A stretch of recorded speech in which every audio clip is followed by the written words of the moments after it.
जिसलिए सुनील जोशी जी का बलिदान हुआ था, क्या उनका सपना साकार हो गया? क्या जोर से बोलिए जरा।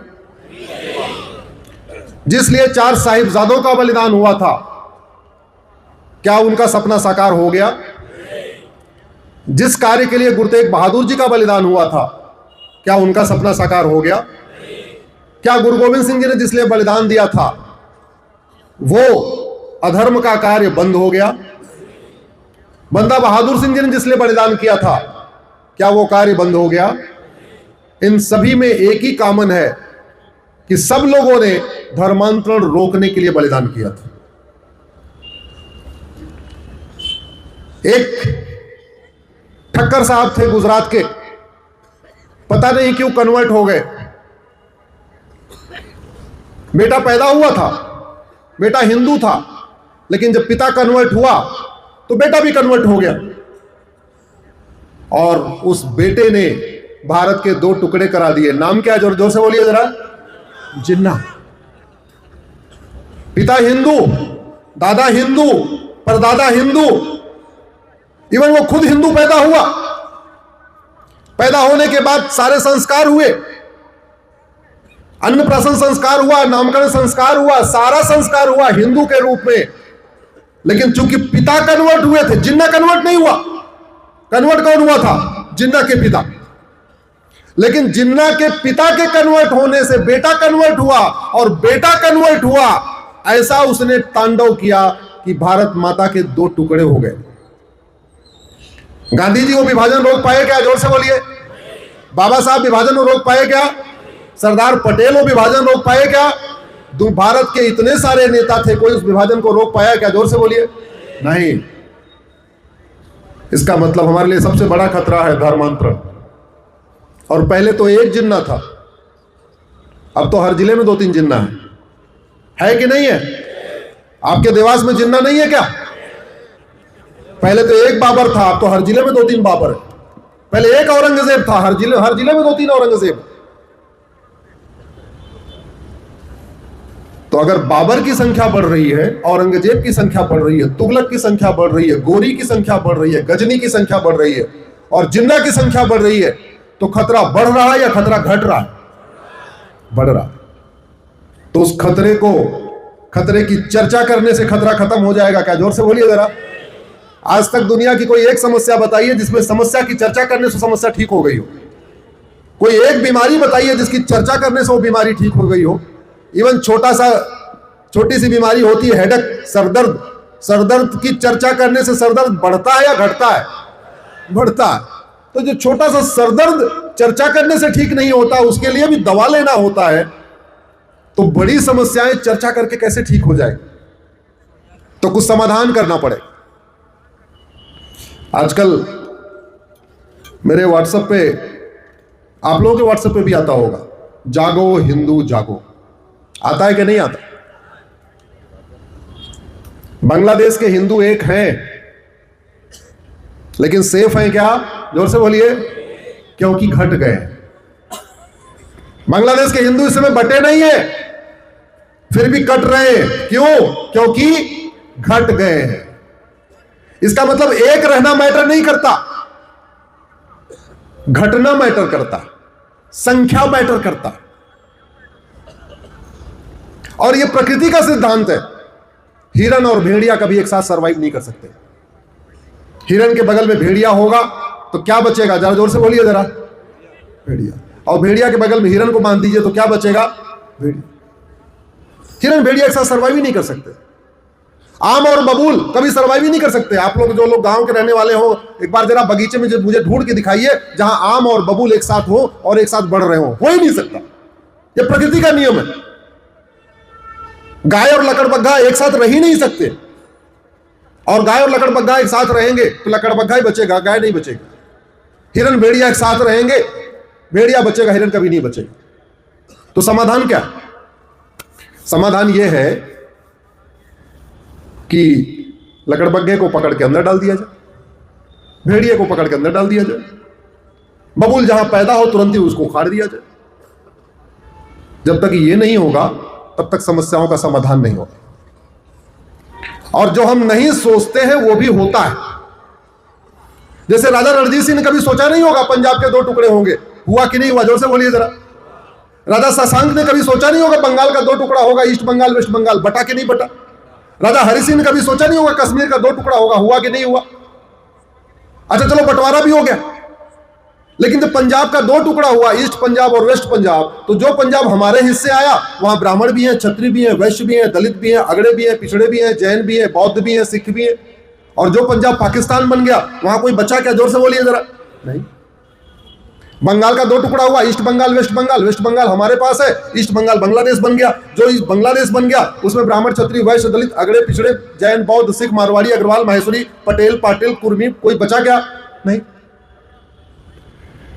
हमें खतरा समझना पड़ेगा और फिर उसके बाद समाधान पे आना पड़ेगा। लेकिन एक बात मैं बता दूं,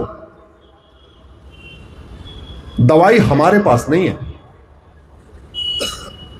हम भी आपको अगले 30-40 मिनट में दवाई बता सकते हैं, लेकिन हम दवाई दे नहीं सकते, क्योंकि उसकी दवाई जो बनेगी वो भोपाल में बनेगी या तो दिल्ली में बनेगी। अब भोपाल और दिल्ली में बनेगी तो आपको क्या करना है? आपको क्या करना है वो मैं आपको बताता हूं। मान लीजिए आपके बेटे की तबीयत खराब है, 4-5 दिन उसको बुखार हुआ, आप डॉक्टर के पास गए, उसने 4 गोली दे दिया। 4 गोली खाने के बाद भी बुखार ठीक नहीं हुआ, फिर क्या करेंगे? जोर से बोलिए जरा। क्या करेंगे? जोर से बोलिए जरा। डॉक्टर के पास जाएंगे, बोले साहब तबीयत तो ठीक हुई नहीं।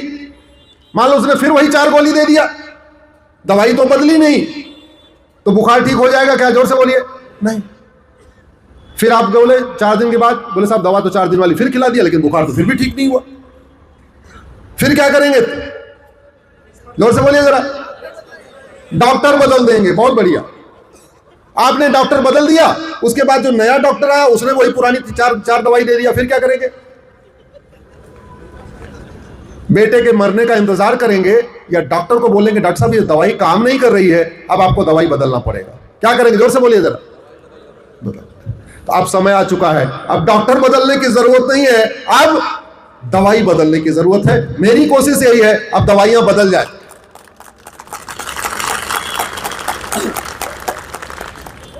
युद्ध हमेशा बराबरी में होता है।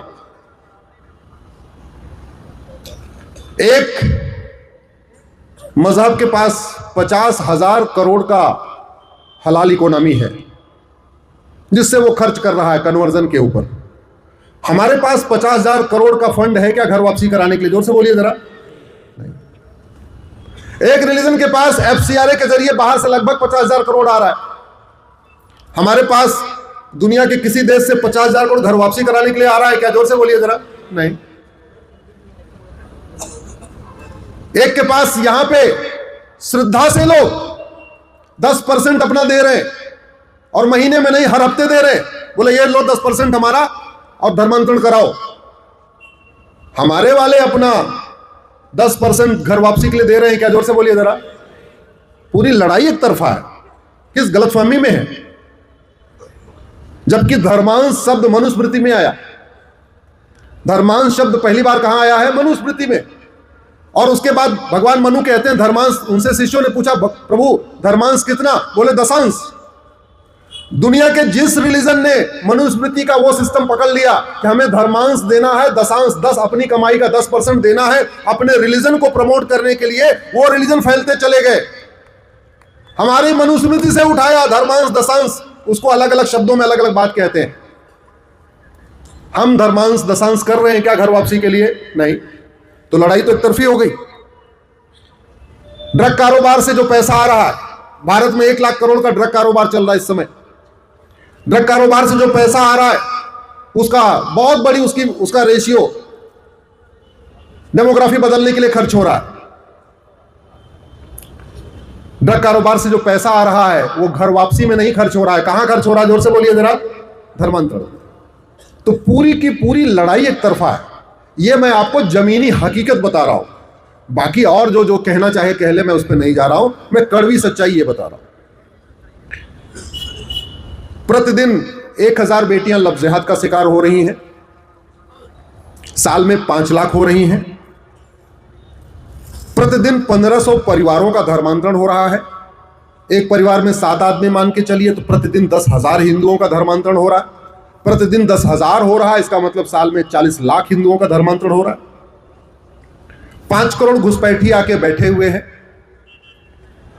अब तो बड़ी मात्रा में उन्होंने अपने डॉक्यूमेंट भी बनवा लिए हैं। आजकल एसआईआर यहां पे भी तो हो रहा है ना, एसआईआर। वो एसआईआर मेरी पीआईएल है, मैंने सुप्रीम कोर्ट में फाइल किया। और जब मैंने पीआईएल फाइल किया, स्वामी जी तो मैंने कहा था कि 5 करोड़ फर्जी वोटर है, मेरी कैलकुलेशन फेल हो गई।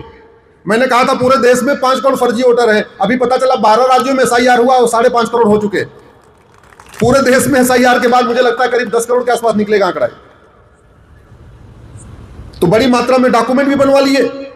तो जो डेमोग्राफिक इम्बैलेंस हो रहा है उसका पहला कारण है लव जिहाद, दूसरा कारण है ड्रग जिहाद, तीसरा कारण है घुसपैठ जिहाद, चौथा कारण है धर्मांतरण जिहाद और 5वां कारण है जनसंख्या जिहाद।